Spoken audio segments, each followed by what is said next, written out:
Hello, Ukraine crisis highlights superpowers quarrel over spheres of influence. As Russia and the US focus on Eastern Europe, China is taking notes for Taiwan. Kyiv, on Ukraine's eastern border, 100,000 Russian troops are massing, along with an armada of tanks, mobile artillery and aircraft, awaiting the Kremlin's command to invade. Across the frontier, Ukraine's defense forces are dug in and on high alert. In the midst of the drama, one place is growing especially nervous: Taiwan. With Russia threatening to invade its neighbor unless NATO forswears Ukraine's membership in the bloc, the crisis is already reverberating far outside Europe.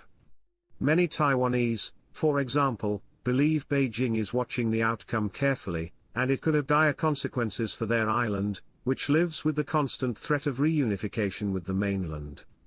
Alexander C. Huang, an associate professor at Tamkang University, New Taipei City, who specializes in China-Taiwan relations, has been watching events unfold nervously. Huang was in Brussels in 2014, when Russia annexed Crimea by force and invaded the eastern part of Ukraine, and says he was shocked by the West's impotent response. "I was convinced that China would like to emulate Russia's military action when it invades Taiwan," Huang said. Taiwan's National Security Bureau apparently agreed, saying in a report to Parliament in 2019 that the Chinese Communist Party is copying the methods used by Russia to annex Crimea against Taiwan. Ukraine and Taiwan face eerily symmetrical situations. Ukraine falls within Russia's near abroad, a zone of former Soviet republics that Moscow considers a sphere of influence. Taiwan is claimed as a part of Chinese territory with which Beijing has pledged to reunify, by force if necessary. Chinese territorial ambitions also include most of the adjacent South China Sea, everything inside what China calls the Nine-Dash Line, see map.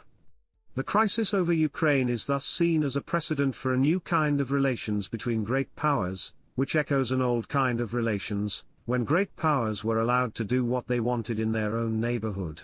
China is watching what happens in Ukraine. "I think the Ukraine story is fantastically significant here," said Hugh White, Emeritus Professor of Strategic Studies at the Australian National University and former Deputy Secretary for Strategy and Intelligence. "What Russia is trying to do in Eastern Europe is just what the Chinese are trying to do in East Asia." Spheres of influence were previously quite common during periods of great power rivalry such as the Cold War, with superpowers dividing the world into zones of exclusive control that were thought to help prevent major conflicts.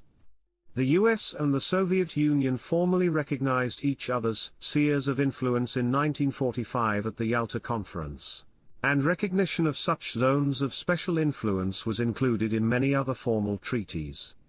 The Russians want to reassert the Russia position as a great power by defining and defending for itself a sphere of influence from which it excludes other great powers. "And that's what keeping NATO out of Ukraine is all about," White told Nikkei Asia. Russia's latest graphic demonstration of its sphere of influence came earlier in January, when it sent troops into neighboring Kazakhstan, at the invitation of the government there, during riots over fuel prices. The soldiers left after 3 days, once order had been restored. More than 200 people have been killed in the violence. Russia claims the prospect of Ukraine joining NATO is an existential threat to its security. "They are saying, 'Back off. We don't want Ukraine to be allowed into NATO,'" White said. In other words, they don't want America to have a strategic presence in their sphere of influence. In Zhongnanhai, China's political nerve center, the hope that Russia can achieve that objective without fighting a war with America is based on Beijing's hope or expectation that, when push comes to shove, America won't go to fight for Taiwan. 2 against 1. Chinese goodwill has been essential to Russia's efforts to confront NATO. After tough discussions with US President Joe Biden and European leaders over Ukraine, Putin in December held a video call with Chinese President Xi Jinping.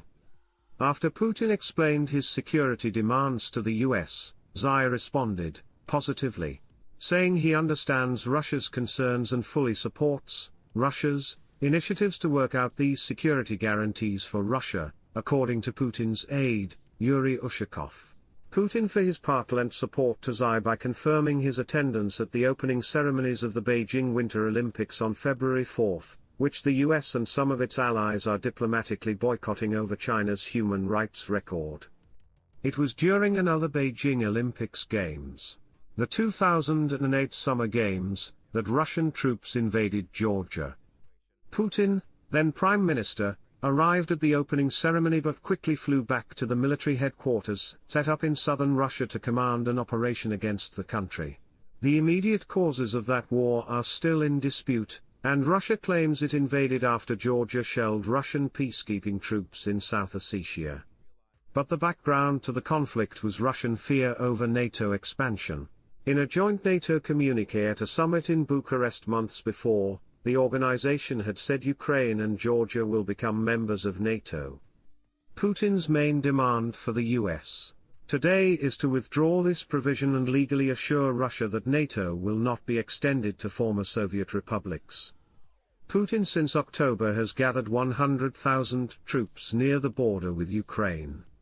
US intelligence has warned of a possible large-scale Russian invasion involving 100 battalions with 175,000 troops as early as January.